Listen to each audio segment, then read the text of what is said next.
Idukki vision വ്ലോഗ്സിൻ്റെ പുതിയൊരു വീഡിയോയിലേക്ക് എല്ലാവർക്കും സ്വാഗതം. ഇന്ന് ഞാൻ വന്നിട്ടുള്ളത് വളരെ ടേസ്റ്റി ആയിട്ട് ചെയ്യാൻ പറ്റുന്നൊരു സേമിയ പായസത്തിൻ്റെ റെസിപ്പിയും കൊണ്ടാണ്. നല്ല എളുപ്പത്തിൽ ചെയ്യാൻ പറ്റുന്നൊരു സേമിയ പായസമാണ്. കുറച്ച് വെറൈറ്റി ആയിട്ടാണ് ഞാനിത് റെഡിയാക്കിയിരിക്കുന്നത്. വളരെ എളുപ്പത്തിൽ നമുക്ക് റെഡിയാക്കാം. അതുപോലെ തന്നെ എല്ലാവർക്കും എളുപ്പത്തിൽ റെഡിയാക്കാൻ പറ്റുന്നൊരു പായസമാണല്ലോ സേമിയ.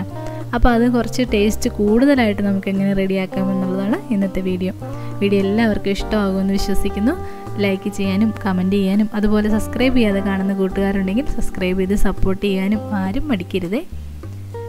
അപ്പോൾ നമുക്ക് നല്ല എളുപ്പത്തിലൊരു സേമിയ പായസം റെഡിയാക്കിയെടുക്കാം.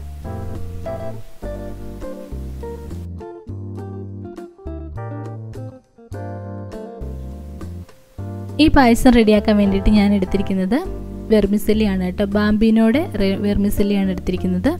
നമുക്ക് ഏത് ബ്രാൻഡിൻ്റെ വേണമെങ്കിലും ഉപയോഗിക്കാം. നല്ല ടേസ്റ്റിയാണ് കേട്ടോ. ഈ വെർമിസെല്ലി നല്ല ടേസ്റ്റാണ്. അതുകൊണ്ട് ഞാനിതാണ് സാധാരണ എടുക്കാറ്. അപ്പം ആ ഒരു റോസ്റ്റഡ് ആയിട്ടുള്ള വെർമിസെല്ലിയാണ് എടുത്തിരിക്കുന്നത്. നിങ്ങൾക്ക് റോസ്റ്റ് ചെയ്യാത്തതും കിട്ടും. അതാണെങ്കിൽ നമുക്ക് നെയ്യിലൊന്ന് വറുത്തെടുക്കണമെന്ന് മാത്രമേ ഉള്ളൂ. റോസ്റ്റഡ് ആകുമ്പം കുറച്ചും കൂടി എളുപ്പത്തിൽ നമുക്ക് പായസം റെഡിയാക്കി എടുക്കാം. അപ്പോൾ അതാ ഞാനിതൊരു ബൗളിലേക്ക് മാറ്റി കൊടുത്തിട്ടുണ്ട്. നമുക്ക് ബാക്കി എന്തൊക്കെയാണ് ചേരുവകൾ നമുക്ക് നോക്കാം.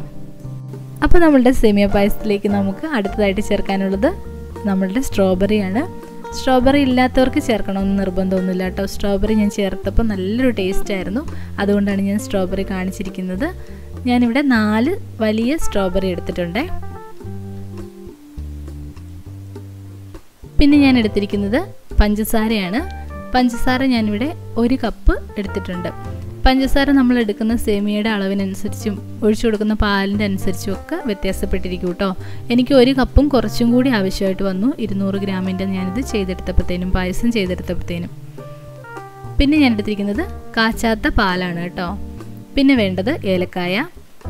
നല്ല ഫ്രഷായിട്ടുള്ള ഏലക്കായ തന്നെ നോക്കിയെടുക്കുക.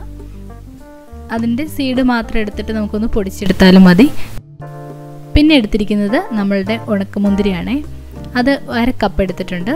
അതുപോലെ തന്നെ നമ്മളുടെ നട്ട്സ് അതും ഞാൻ 1/2 കപ്പോളം എടുത്തിട്ടുണ്ട്. ഇതിൻ്റെയൊക്കെ അളവ് ഓരോരുത്തരുടെ ഇഷ്ടത്തിനനുസരിച്ച് കൂട്ടുകയും കുറയ്ക്കുകയും ചെയ്യാം. ചിലവർക്ക് അത് ഇഷ്ടമായിരിക്കും, അപ്പോൾ കുറച്ച് കൂടുതൽ ചേർക്കാം. ഇഷ്ടമില്ലാത്തവരുണ്ടെങ്കിൽ കുറയ്ക്കുകയും ചെയ്യാം. പക്ഷേ ഇവിടെ എനിക്ക് ഭയങ്കര ഇഷ്ടമാണ് കേട്ടോ. അതുകൊണ്ട് ഞാൻ കുറച്ച് കൂടുതൽ ഇട്ടിട്ടുണ്ട്. അത് നമുക്ക് റെഡിയാക്കി വെക്കണം.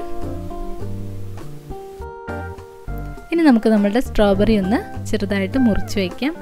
നല്ല ടേസ്റ്റാണ് കേട്ടോ. സ്ട്രോബെറി ചേർത്തുണ്ടാക്കുവാണെങ്കിൽ നല്ല ടേസ്റ്റാണ്. ഇപ്പം സ്ട്രോബെറിയുടെ സീസൺ ആണെന്ന് തോന്നുന്നു. അപ്പോൾ കിട്ടാനായിട്ട് ഉള്ളവരൊക്കെ കിട്ടുവാണെങ്കിൽ ഇങ്ങനെയൊന്ന് ഉണ്ടാക്കി നോക്കുക. നല്ലൊരു രുചിയാണ്. നമ്മളുടെ സേമിയ പായസത്തിന് വേറൊരു ടേസ്റ്റ് നൽകും ഈ സ്ട്രോബെറി ചേർത്ത് കഴിയുമ്പോഴത്തേനും. ഇതുപോലെ ചെറിയ കഷ്ണങ്ങളാക്കി നുറുക്കുക കേട്ടോ. സ്ട്രോബെറി നന്നായിട്ട് വെന്തങ്ങ് അലിഞ്ഞു പോകും അതിനകത്ത്. അതിന് വേണ്ടിയിട്ടാണ് ചെറുതായിട്ട് നുറുക്കിയെടുക്കുന്നത്.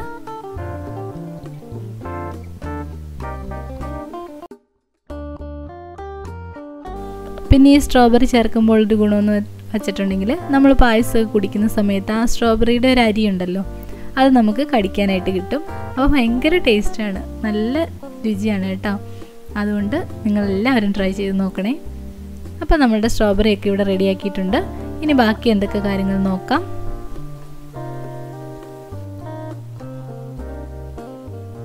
അപ്പോൾ പായസം ഉണ്ടാക്കാൻ വേണ്ടിയിട്ട് ഞാനിവിടെ വലിയൊരു പാത്രം വെച്ച് കൊടുത്തിട്ടുണ്ട്. നല്ല ചൂടുകട്ടിയുള്ള ഏതെങ്കിലും പാത്രം എടുത്താൽ മതിയാകും.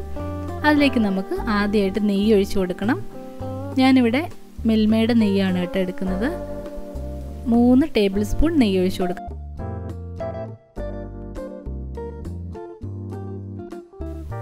അപ്പോൾ അതാ നമ്മളുടെ നെയ്യൊക്കെ ഇവിടെ നന്നായിട്ട് ചൂടായി വന്നിട്ടുണ്ട്. ഇനി ചൂടായ നെയ്യിലേക്ക് നമുക്ക് കാഷ്യൂനട്ട് ചേർത്ത് കൊടുക്കാം. ഞാനിവിടെ ആദ്യം കാഷ്യൂനട്ടാണെന്ന് ചൂടാക്കി എടുക്കുന്നത്. കുറച്ച് മൂപ്പ് കൂടുതലുണ്ടല്ലോ കാഷ്യൂനട്ടിന്. അതുകൊണ്ട് ആദ്യം നമുക്ക് അതൊന്ന് ഫ്രൈ ആക്കാം.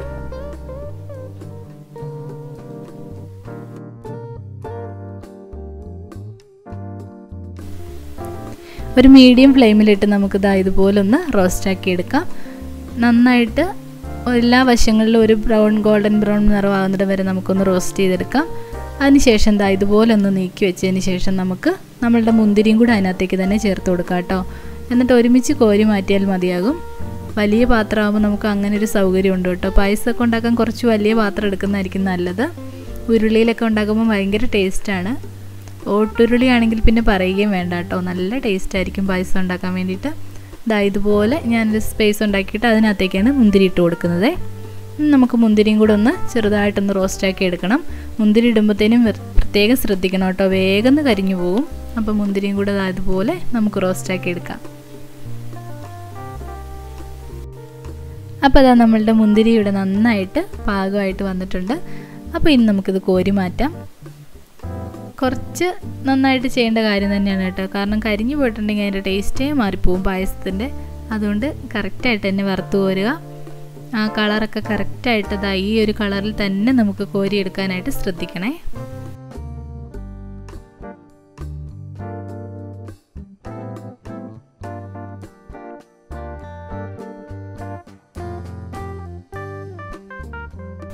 ഇനി നമുക്ക് അതേ നെയ്യിൽ തന്നെ നമ്മളുടെ സ്ട്രോബെറിയും കൂടി ഒന്ന് കുക്കാക്കി എടുക്കാം.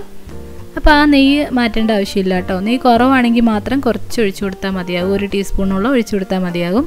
എനിക്കിവിടെ നെയ്യ് കറക്റ്റായിരുന്നു. ഇതുപോലെ ആ സ്ട്രോബെറി ചേർത്ത് നന്നായിട്ടൊന്ന് കുക്ക് ചെയ്തെടുക്കുക. ആ നെയ്ക്കകത്ത് കിടന്നിട്ട് ആ സ്ട്രോബെറി നന്നായിട്ട് കുക്കായി വരും. നമുക്കിങ്ങനെ ഉടച്ചെടുക്കാൻ പറ്റുന്ന ഒരു പരുവാകണം.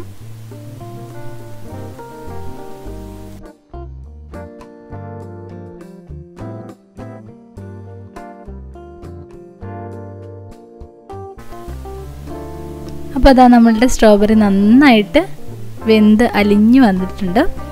ഇനി നമുക്ക് നമ്മൾ റെഡിയാക്കി വെച്ചിരിക്കുന്ന സേമിയ കൂടി അതിനകത്തേക്ക് ചേർത്ത് കൊടുക്കാം.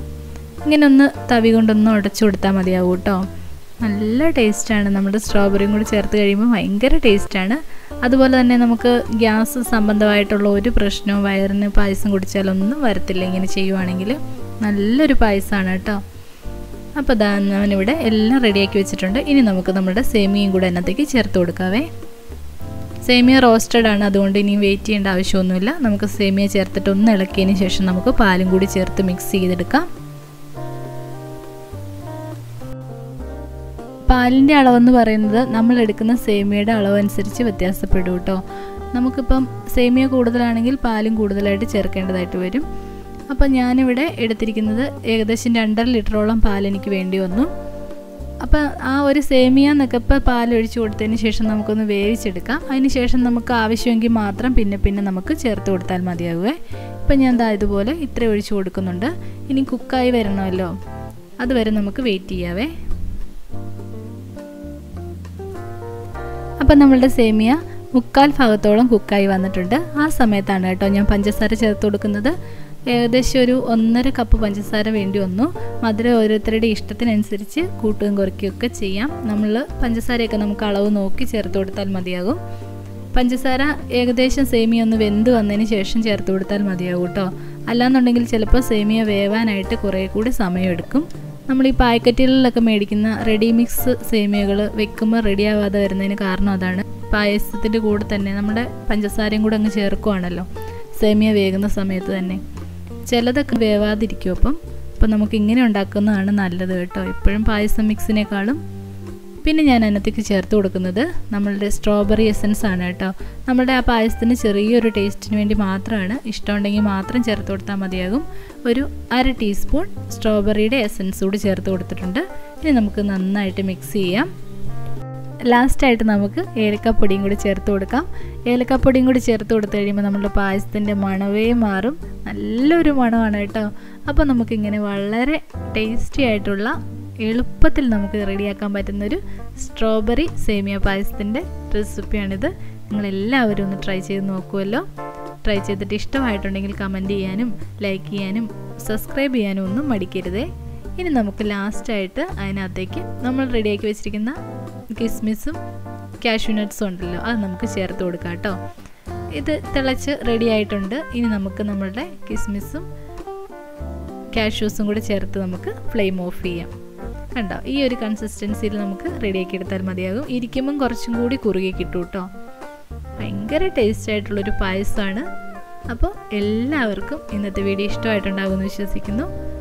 വീഡിയോ കാണാനെത്തിയ എല്ലാവർക്കും ഒരുപാട് നന്ദി. തുടർന്നും നിങ്ങളുടെ സഹകരണം പ്രതീക്ഷിക്കുന്നു. അപ്പോൾ മറ്റൊരു വീഡിയോയിൽ വരാം. Thanks for watching.